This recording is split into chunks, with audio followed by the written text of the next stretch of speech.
So, one of the really interesting things about Donald Trump's predicament right now, unlike most criminal defendants, if Donald Trump's first criminal trial, his first criminal prosecution set for March 4th slips, if that trial date gets continued because it gets hung up in appellate courts, he's got a backup auxiliary criminal trial set for March 25th up in New York. That was really his first go around at trying to gain unfair advantage in a presidential election through the hush money scheme. And in the unlikely event the March 25th trial date doesn't hold, he has yet another backup auxiliary criminal trial set for May 20th. So Donald Trump will be going to trial. He will be prosecuted. And I maintain, Steph, once these cases move into a court of law and move away from the court of public opinion, and things like the rules of evidence are applied to what the jury gets to hear and what the jury doesn't get to hear, these are going to be strong cases on the evidence. When and if they happen, the name of the game is delay for Donald Trump, and there could be delays. Garrett, Donald Trump is now using the messaging he's using in the courtrooms on the campaign trail. You heard him right there saying Joe Biden isn't beating me in the polls, so he's using the courts to get me. Is he getting any traction beyond his base that he doesn't lose no matter what?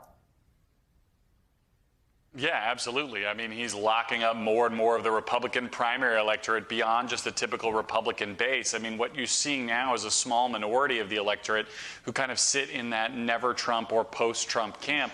But Trump's been dominating in the early state polls and even more so in the national polls, where voters are a little bit less engaged with this process than they are in those first four primary states. And this really started back in New York with the hush money case that Glenn Kirshner was just talking about, the idea that that case almost inoculated Trump with Republican voters who didn't feel like that case was particularly strong.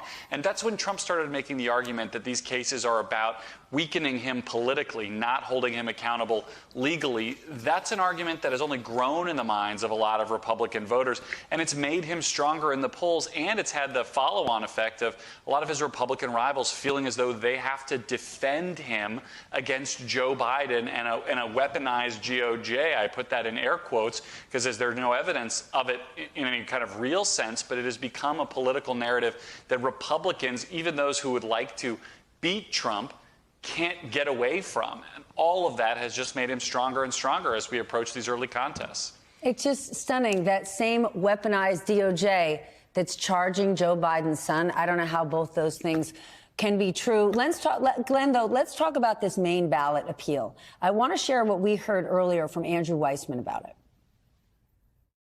She followed the Maine law to the letter. It's wrong to characterize this as, oh, the Secretary of State is the only person who is unilaterally making a decision. That's not the final word.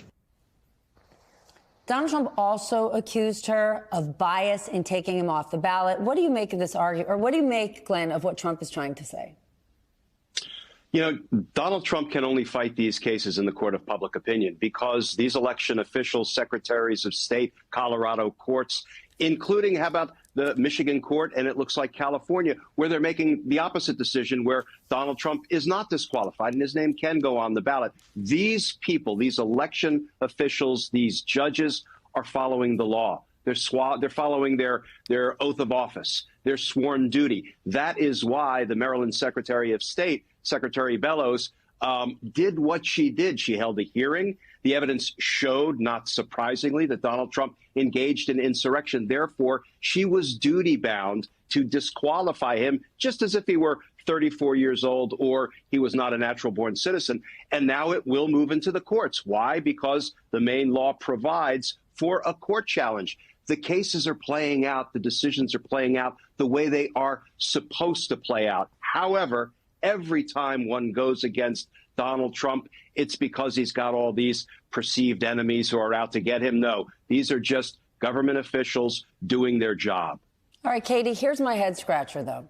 The original Maine decision cited part of the 14th Amendment barring anyone involved in an insurrection while an officer of the United States.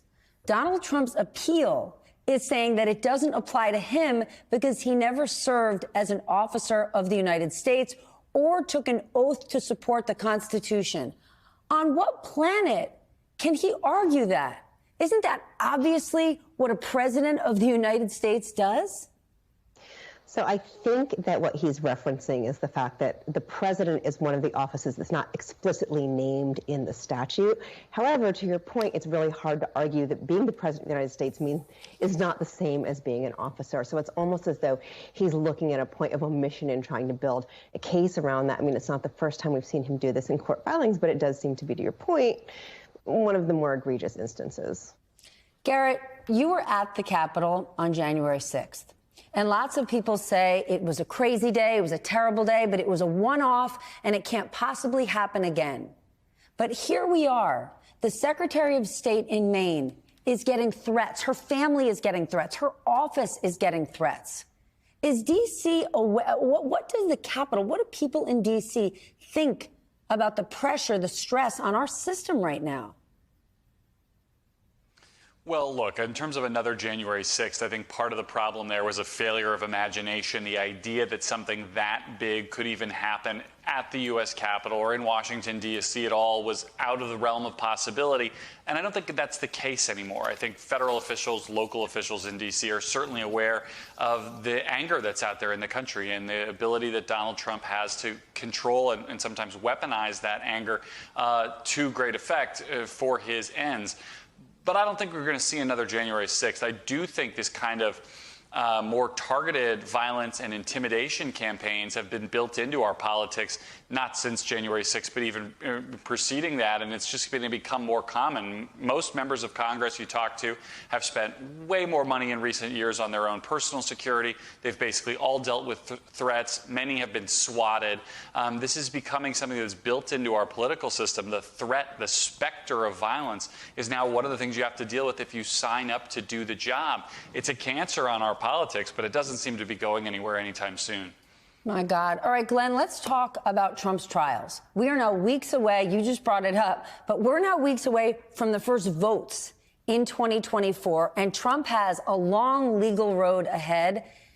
If you're Trump's legal team, how anxious are you about what could potentially come out in these cases? Because none of it has come out yet. Most people have never even heard Jack Smith speak. And Trump is on the podium day in and day out or on social media making his case, whether it's true or not.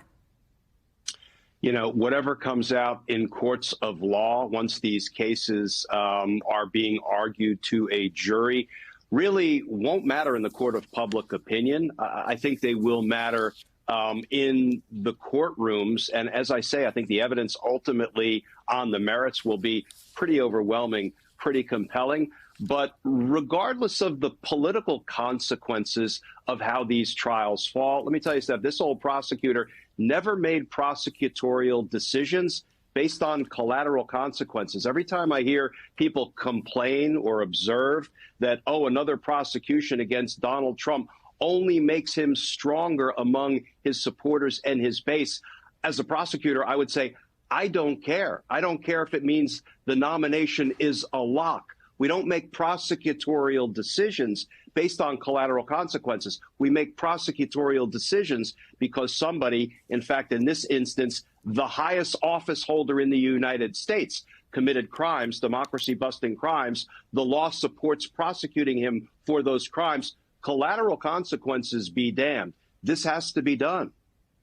Katie, Bill Barr, Trump's former attorney general, has made it clear he is done with Trump.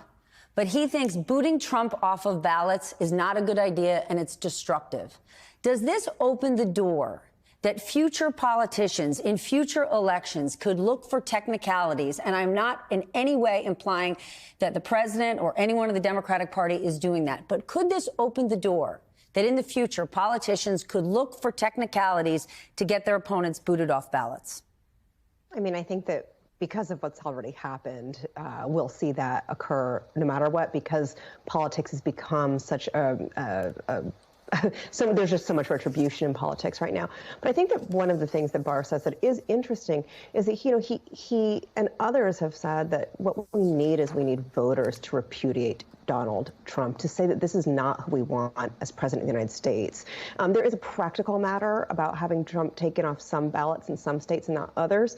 I mean, it is a patchwork of laws. Each state looks at this a little bit differently. We do need some consistency, which is why so many people are really sure that the Supreme Court is going to weigh in and make a final verdict, simply because we do need all 50 states to come to an agreement, not just on whether or not Donald Trump should be on the ballot, but even something like, and who knows whether the Supreme Court will address this or not, but even something like whether or not Donald Trump, his actions rose to the level of insurrection as defined in the 14th Amendment. Keep in mind, the 14th Amendment itself is very vague.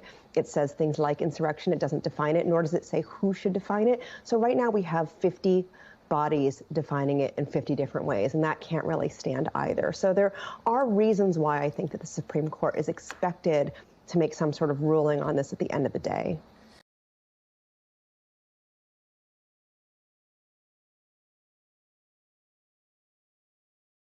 If it makes you feel any better, I have already put evac on alert. He's ready to go if it comes to that. General, I can assure you. Hey, General, let me into the war room to see you, so I had to hack my way onto this frequency. This better be critical, Wheelie. Sir, come on, what is it now, please? Okay, couple of things. I'm running low on the dough. I was thinking about taking a couple of months sick leave, maybe starting today. And, oh yeah, I intercepted a transmission from Megatron. Then send it through. Yes, sir, right away, sir. And so I'll assume that we're going on the other stuff. This is your last warning, insects. Relinquish what remains of the Allspark. So who's the insect? You? What? Who's the insect? Protect you. They were defeated on our world, and we will defeat them here. This was just a diversion. Security teams, bring him up.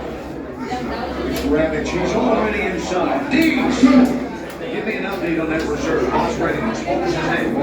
Evac, sir. Right, evac.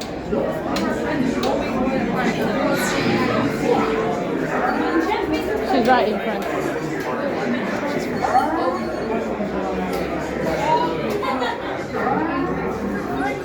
We are facing a heavy, sustained attack. They appear to be after the Allspark. General,